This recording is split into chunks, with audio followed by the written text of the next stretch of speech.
Welcome to the Mindful Educator podcast.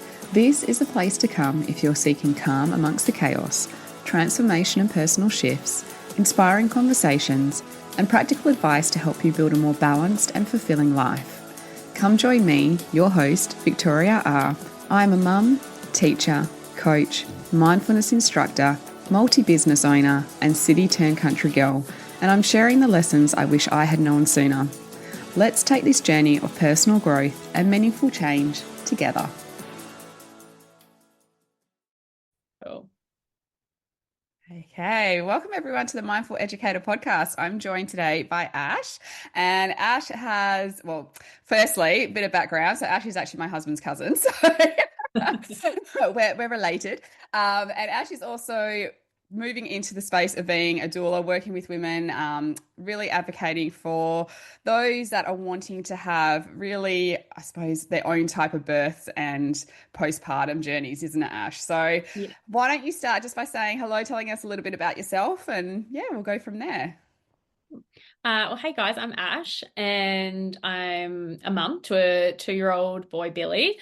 And yeah, I guess since from my pregnancy and then my motherhood experience, I really, became really quite passionate, I guess, about that whole pregnancy, birthing space, motherhood space, and could just really see that mothers just really deserve, and women in general just deserve more in this space and than what we're currently getting. And it's such a special and transformative time for women. And and the support that they need and deserve, is it's really lacking in the space. And I really want to be that person to come in and help them and see how, powerful they are, how magical they are, like how they, how they can experience such a, like intuitive, intentional, joyful birth. Like it doesn't have to be the big, scary, fearful thing that, society and the medical system and all that puts out there. It can be a really beautiful space. So, yeah. Love that. Yeah. So, was there anything in your own experience that kind of made you decide to start doing this work? Or how was your own experience when you did have your child? Like, was it a good experience for you, or was it one that maybe wasn't so great? Like, where did this kind of stem from? Well, it started off my pregnancy honestly was amazing, like beautiful. I was really lucky and grateful that I was really well through my pregnancy. There was no sickness. I felt amazing. I loved being pregnant. So, felt really good in myself. I probably started out, like when I fell pregnant, when I would think about birth and I would think about what I would want to experience, I always envisioned like, how did I want my baby to come into the world? Like I looked at I would always see the room and I was like, like it would make me cringe thinking of like a hospital space, and it would make, and like just who was in the room. And I was like, oh, that's not who I want there. Like, that's not what I want it to be.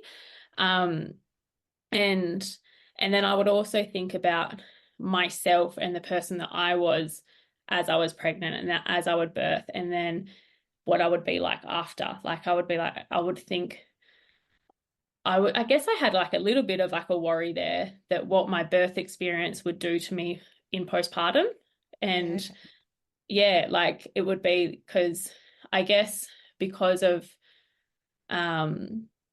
like knowing that like whole birth trauma, and what that does for postpartum depression and all the things. So I wanted to do what I could for my birth, like to have that be a really intentional space, really put that thought into it.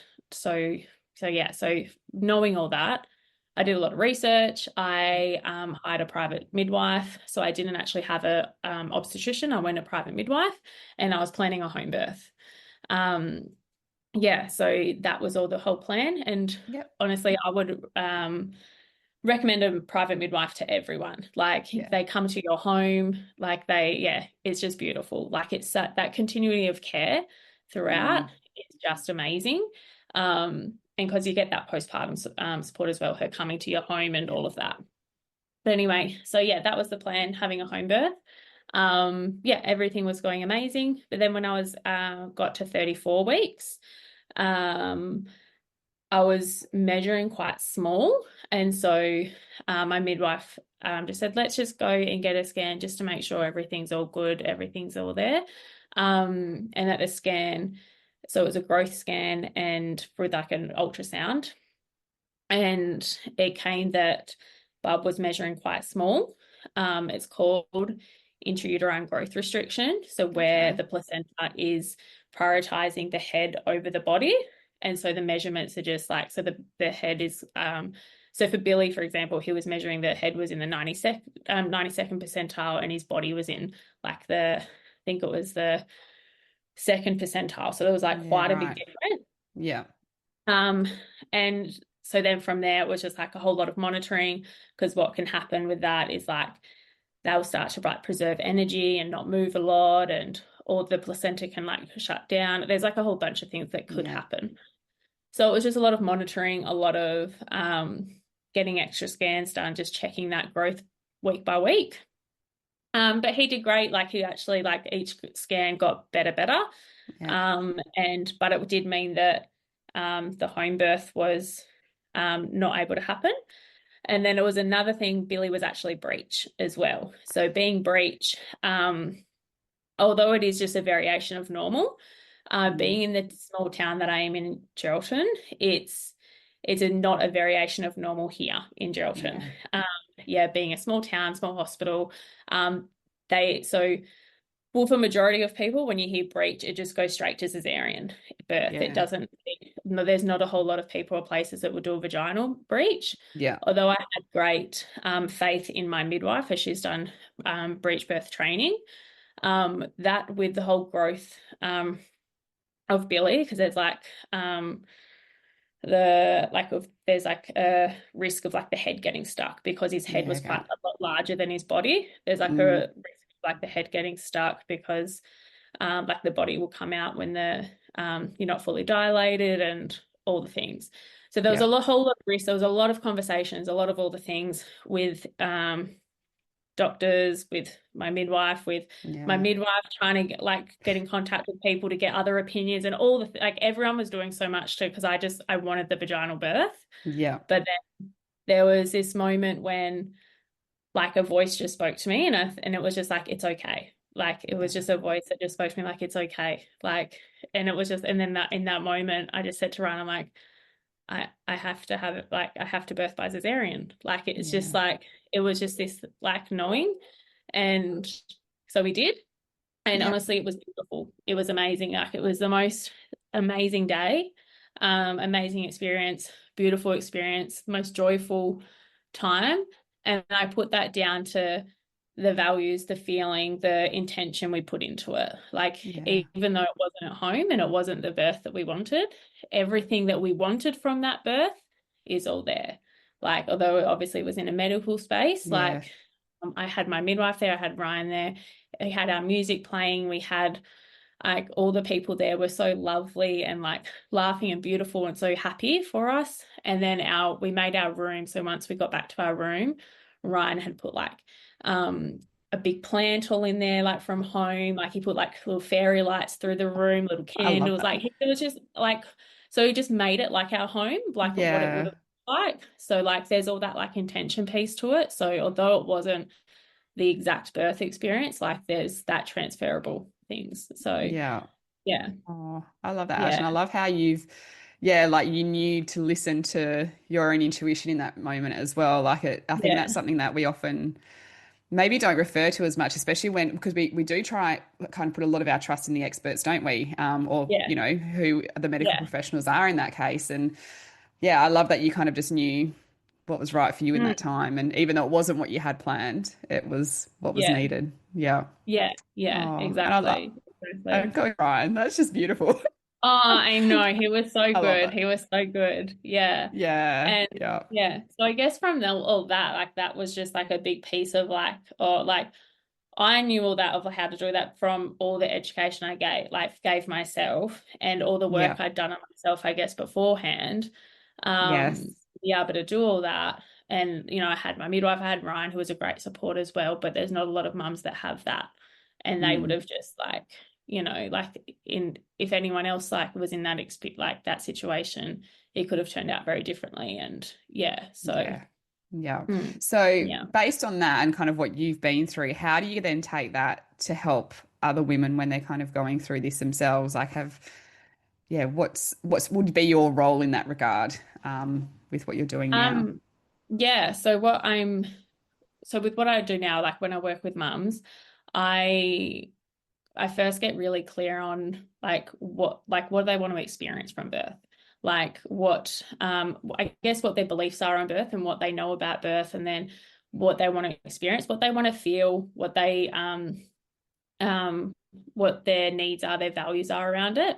And then yeah, and then I give them make sure they have, I guess, all the information they need so that they can make their decisions about Yeah. things and they can put things in place. And I really make sure that they're aware that they're the driver of their birth. Like they're the one that decides things. They can say yes and no. They can, they can put these things in place, or they can, yeah, because it's always like it's very much there's a lot of language used that makes people see that they don't have a choice Yeah. when they actually do. Like every birthing mother can say yes or no to things, but sometimes Mm, it's not put in a way that you can say yes or no. So yeah. it's just really making sure that mums know that, hey, you're the one here that makes all this decision. It's your birth. It's like listen to you, and what your intuition is saying, what your inner knowing is Yeah. telling you. No, and I love Yeah, that. Yeah, because I mean, yeah, especially, I mean, I know, like, wasn't my eldest is 11 now, but going back even then, it was kind of like, you just kind of go along. And I love the fact that it's becoming a lot more well known that you can speak up a lot more now. You can say yeah, yes or no to things. It's yeah, kind of, yeah, it is your choice, yeah. because Mm, previously it didn't really feel like it was that case at all. yeah, So I yeah, love that you're yeah. advocating for that. And I think like a lot of the times mums don't realize that they can say no till after they've had a baby. Mm, Like they've had their baby, they've had that experience, and they're like, oh, like I wish I'd done that differently. Like, or like, oh, yeah, I didn't realize I could have said no and stuff. So yeah, yeah, it's really trying to get that out there and stuff. And yeah, making yeah. sure and also like making sure mums are in the space that they can make that decision, because a lot of the time, like, pregnancy can be such a, like, if you let it, pregnancy can become a stressful time and a fearful time, Mm. because there's a lot going on and there's a lot to think about and move through and all the things. And you're growing a And human, and yeah. yeah, you're growing a human and all the things. And then if it's maybe your second or third, you've got other little humans Yeah. around. Yeah. Yeah. So it's a lot to kind of, yeah, to work through. And so it's just putting yourself in that space where you can kind of quieten the mind and Yeah. listen in. Yeah. Yeah. And so how do you help those that maybe have come to see you once they've already had a child? Like, do you work with those that, they've had their baby, maybe they didn't know that this was an option to be with someone or to have someone by their side? Have you worked with those kind of postpartum as well, and worked with lots of mums kind of through different things? Or where does your role fall in that regard? Yeah, so I also work with just mums as well through like Mm. mindset and well-being. Awesome. Um yeah, yeah. So like working with them, yeah, like just to taking care of themselves through motherhood at any stage, so that they can be the best version of themselves for themselves, but also their family and, for their kids and all the things. Yeah. Um, yeah, putting themselves at the top of the list, like, taking care of their physical, emotional, spiritual well-being, all the things. Yeah. Yeah. And that's such an important piece as well. And I think a lot of people kind of forget that. And I know that the system itself kind of forgets that you've had the baby, off you go. Like Off you're you on go. your own. Yeah. Yeah. Oh, And you've it's had like, your 6-week check? Cool. yeah. You're all good now. Yeah. Yeah. And you're like, Yeah. what? Like, what am I Yeah. doing? Yeah. Yeah. Yeah. And I know, for me personally, like I definitely put myself last. There was no prioritizing myself when Yeah. it came to the kids. It was like, oh, well, Mm. you've got to keep this little human alive. Like that's where all your energy and Mm. focus is going. But then Yeah. obviously, as you notice, like there's, people are becoming a lot more stressed out. There's lots more burnout. There's all these things kind of happening as a result Yeah. of that. So yeah, I love Hmm. that you're there to kind of go, actually, you're a Yeah. priority too. Yeah, yeah, Yeah. yeah. And because like mums are put on this pedestal, right, that they should be able to do it all and like be everything to everyone and like do it all for their kids. And then you've got social media there where, like if a mum goes on there and they say like, oh, that mum is doing all of that for like, and they're getting through everything and they just look so great and Yeah. they're not losing their shit at all. They're fine and they're happy and they're doing all the things. And you're And it like, just what am I doing so much. wrong? Yeah, exactly. And so then they're just like give, give, give, give, give, give, give, and then yeah, and they're Yeah. forgotten. So Mm. one thing I love how you've kind of ended up here. So obviously, when I first started dating Michael, you you were working as a retail assistant. Then you kind of got Yep. into the health and fitness industry as well. So Yeah. kind of what made you kind of how did you get here? What made you Yeah. get to this point in your career path? Because it's really fascinating, and I think everyone would love to know kind of what led you down this path in the first place. Yeah. When I think of it, like I feel like so I shifted into like, yeah, so the health and fitness. And I feel like then it was like, and then since then, like, I feel like I've always just been trying to help a version of myself that I was. And like, so I was in the health and fitness, a PT, nutrition coach, all the things there and loving all that. But then and then I started working on my own kind of mindset, healing my own, inner child and all those kinds of parts. And then learning that for myself, I was like, oh, and then when I would be in my PT space and nutrition space, I would want to help people with that too. I would be able to see like, oh, Mm, oh, there's so much more here that I want to yeah. help you with. And so then I moved into that space and I started adding mindset coaching into it. And then and it just became like, yeah, mindset coaching, a whole well-being space and just looking after the whole person. Yeah.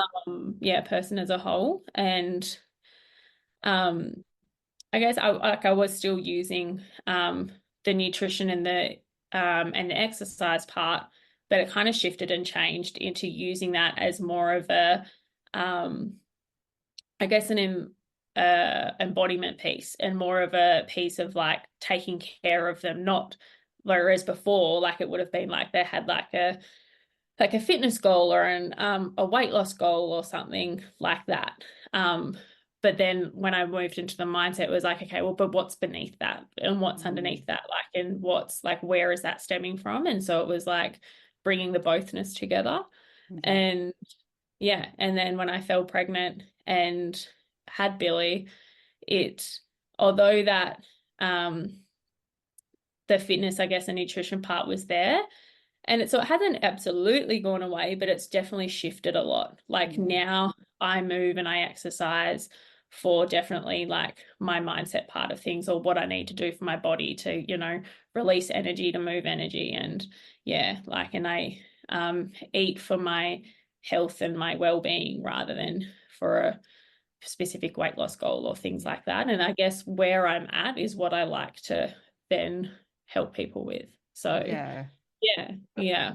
That's so good. Yeah, And yeah, yeah. it's And actually really interesting about the mindset though, because so many people I know that start off in the health and fitness industry always kind of end up looking at the mindset because it's such an important piece of the whole mm, thing, isn't it? Like it's yeah, it's kind of yeah, that missing yeah, piece a lot of the time. yeah, yeah. And because you can see it, that's why like I would just see people just go in cycles, like, and it would just go in cycles because there's like that missing piece that they're not looking at and dealing with, and it would just go round and round and round. And I'm like, like it would just become so frustrating because I'm like, I can see what's going on here. I just want to help you. Like, let's work on that. Like, let's do, Yeah.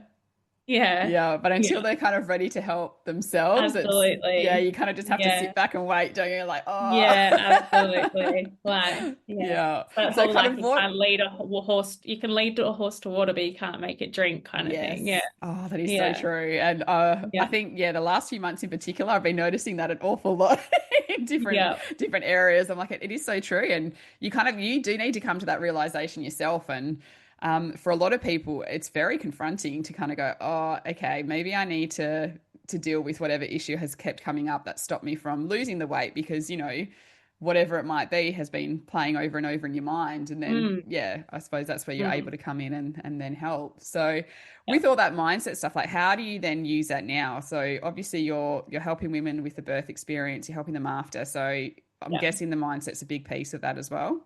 Yeah, huge, huge. So Yeah. like I'll definitely so through pregnancy, it's something we always like kind of speak about is like how they're feeling, what they experiencing, what thoughts or feeling like fears or beliefs are coming up that we like may need to work through before Yeah. birth coming in. And then even not even just birth, but like the whole postpartum and motherhood piece, because that postpartum part is a big thing that I do talk about through pregnancy with mums because um like it's massive, like that's where the transform, like although like yes we need to get through birth, but then like it's postpartum and motherhood forever afterwards, like it's Yeah. like birth is such a small piece of it and then like the motherhood is forever. Yeah. um yeah, so we talk about what's coming up there, and I and then I get them to kind of look through things. We might do some kind of practices to to help them work through what they need to do. And then come into the postpartum kind of stage, or then even just motherhood beyond. It's a lot of like nervous system regulation piece. It's a lot of like emotional embodiment. Like it's a lot of just it's a lot of simplifying things, I guess, on the motherhood side and on the postpartum side. And it's a lot of like intentional kind of stuff and making the most of the little things and the joyful things. And like it could be as simple as like you're going outside in the morning and just standing in the sun, Yeah. like, but just making that be enough, or just like making having your a hot morning coffee be enough. Yeah. And just I guess just shifting that. um yeah yeah mm, Yeah, and it's really interesting you say that as well because I think it's those little moments that kind of really help to ground you. And I know for me, like the first few years of having the kids, honestly, it was a bit of a blur. Like I don't remember, like I remember it, but I don't remember it, and it does go really quick. And I know yeah, everyone told me that, and I was like, oh yeah, whatever, like sure, sure. And it's like, it oh no, does. it Yeah, does go really quick. yeah, And and so I it just think, keeps getting quicker. Like the yeah, first year is quick, but then the second year goes even quicker, and then it's just like I like know. And then you've got an 11-year-old. yeah.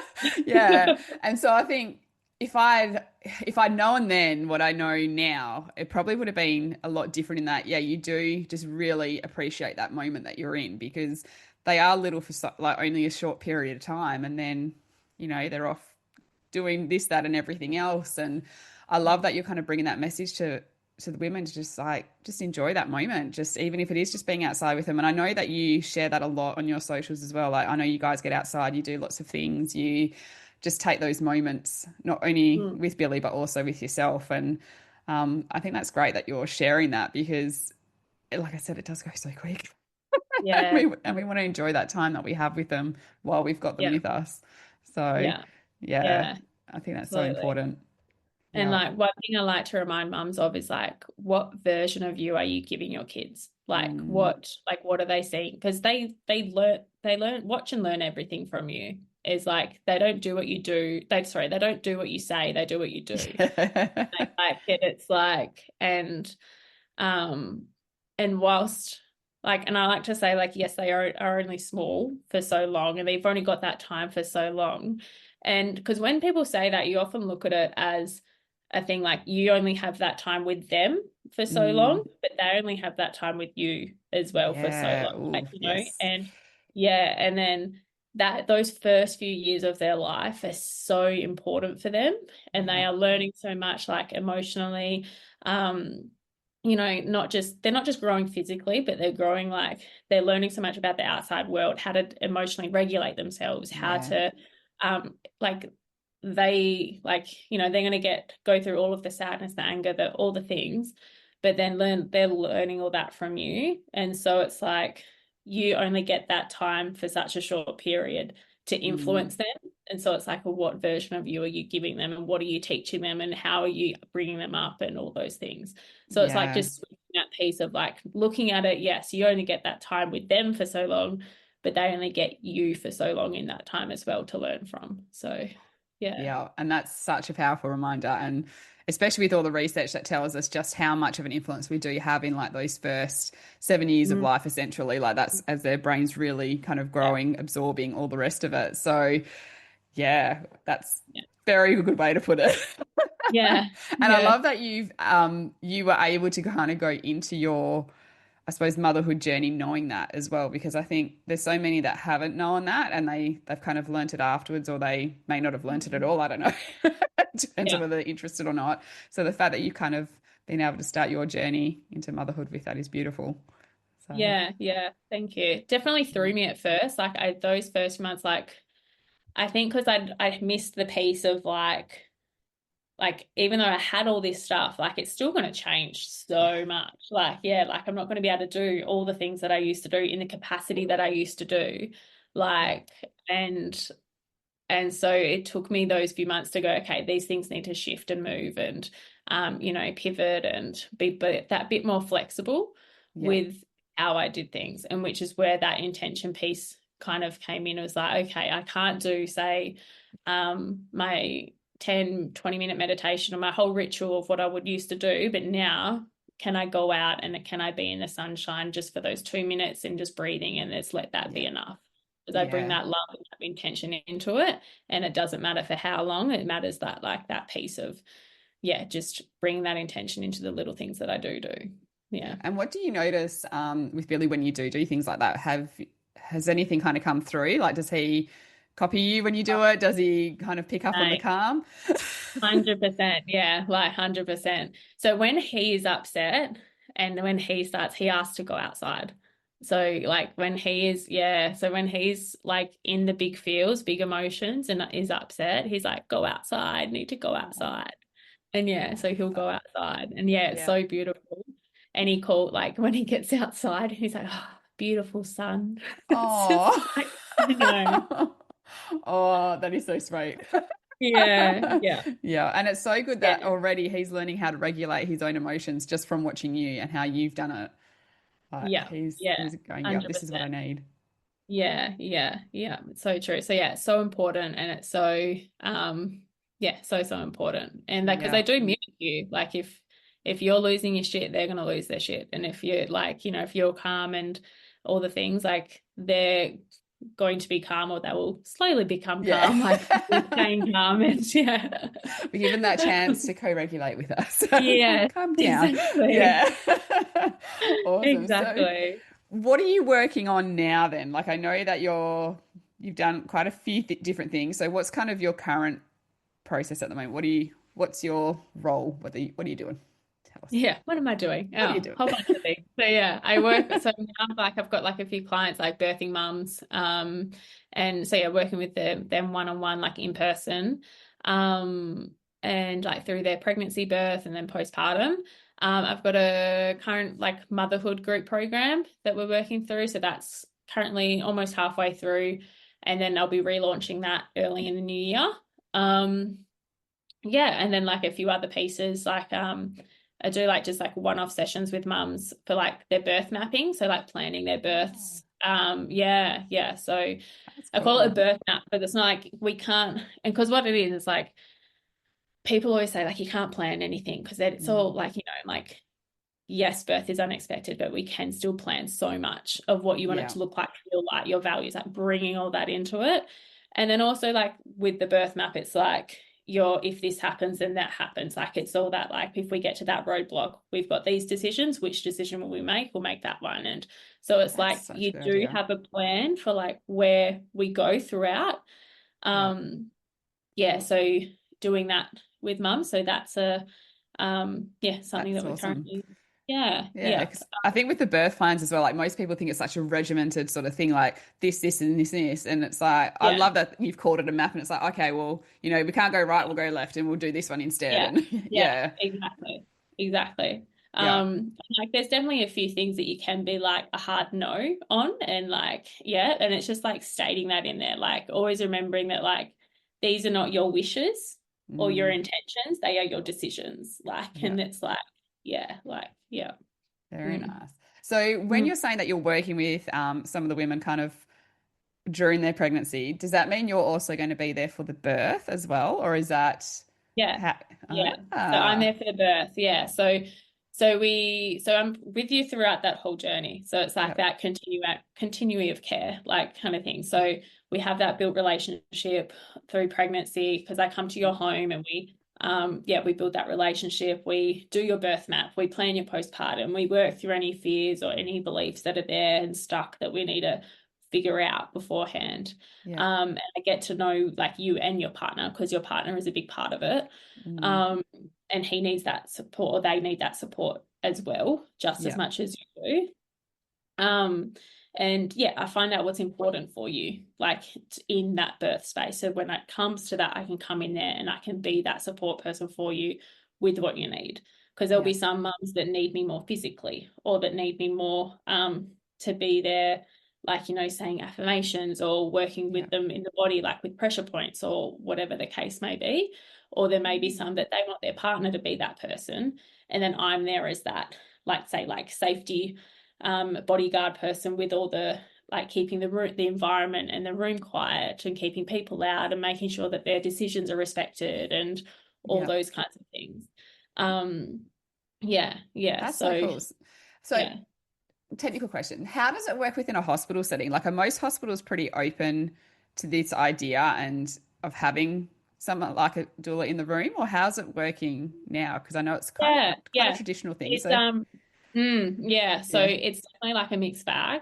Yep. There'll be some that are very open and they love kind of that support. Like because so if you look at like midwives, for example, a lot of midwives love having a doula there because then Yep. they can actually focus on just the midwifing stuff and they don't have like and they um don't have to come in with that physical support or come in with that coat like Yep. the affirmation things or could do all that, like although they would love to do that, but then they can actually just watch the mum Yep. and the process that she's doing and see like when how she's coping with the contractions and when she's getting to that transition stage and then moving through, like they can actually watch for all that kind of stuff and actually Yeah. do that work. That's so cool. And I can be the one that's getting like, the drinks and all the things that, they don't then Yeah. have to go on. Yeah. Um, Dad's home.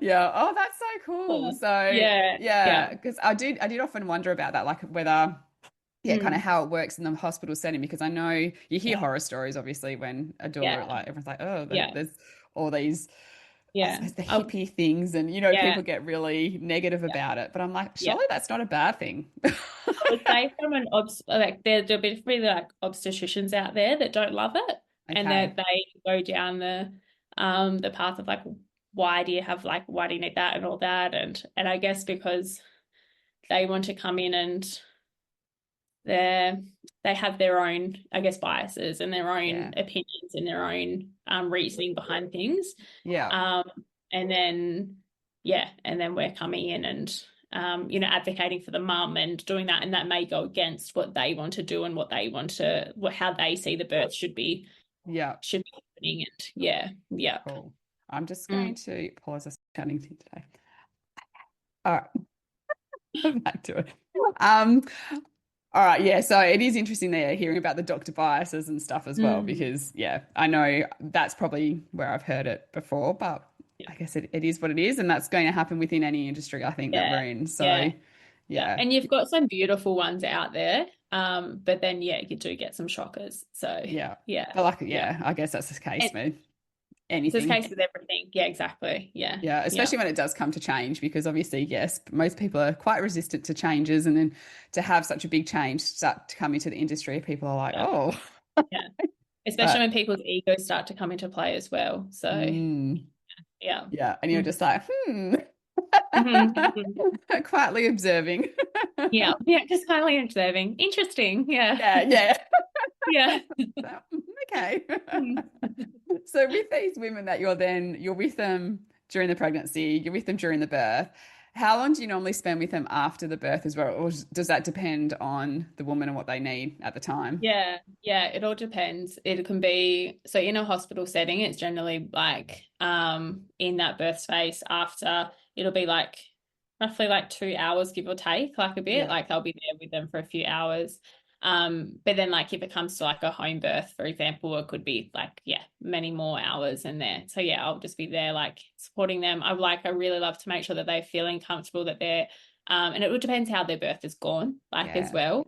That they've got that like that intimate time with the baby, that skin to skin, they can establish breastfeeding and all the right things are kind of happening.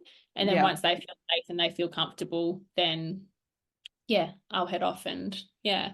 And then if it's a home though, like I'm very much like making sure everything's cleaned up and everything's Yeah. like this, they don't have to worry about any of that kind of stuff because I just want them to be able to just relax, recover, like connect with baby, all that Yeah. kind of stuff. I'll do all the cleanup kind of work. So Make good. sure they get food and water and all that kind of stuff. And Yeah. yeah, Yeah. Oh, yeah. that's amazing. And then I'm guessing you continue to see them for the weeks after and whenever they kind of need Yeah, support after that. yeah, Yeah. yeah. Always go and see the mums and have like a bit of a birth debrief. So we like just Yeah. chat about what just happened and how they experienced it, how they felt, all the if they've got any questions or anything. Sometimes they just want to talk about it and they just Yeah. want to talk about that. But then sometimes, mums will have questions and all the things, or sometimes I'll be like, what happened? Like it's just like, Yeah. yes. Yeah. Oh, and that's So awesome because I know, yeah, things like that definitely probably would have been a lot more helpful, especially, years later, like, this is still coming up, or, things yeah. that keep replaying in your mind. Just Oh, like, I wonder if things could have 100%. been It done stays differently. with you forever. It stays Mm, with you forever. And like, no matter how long it's been, I recommend like everyone should, yeah, be yeah, able to debrief their births and all that. And because it is such a piece of like, no, you can't talk about it. Like it's but yeah, like we need to talk about it, let it out, and yeah, yeah. yeah, Or if it work. is, it's all the horror stories around like at the table or something that everyone's sharing Yeah. their worst birth Yeah, experiences ever. And it's like, worst oh, birth experience. Yeah, yeah, yeah, yeah. And it makes people feel like they can't share their good ones either. yeah, But like sometimes like birth debriefs, people want to just be able to have a safe space to talk about the great experience they have because they feel mm, like they don't have a safe space to be able to do that outside because all the stories they hear are those horror yeah. stories. That's a good So point, yeah. actually. And do Mm. you offer much support to the partners as well during this time? Like, how does it work in that regard? Because obviously, we're obviously wanting to make sure the mum is all Yeah, good, baby's all yeah, good. Obviously, like I know, depending on the type of birth, there can be some more traumatic births than yeah. others. Is there anything that can be done for those partners during that time as Yeah, well? so a lot of my time through pregnancy supporting the mum, the partner will generally be there as well. And Yeah, so just talking to them if they've got like anything they want to talk into, ask about, if there like kind of any concerns, all that kind of stuff.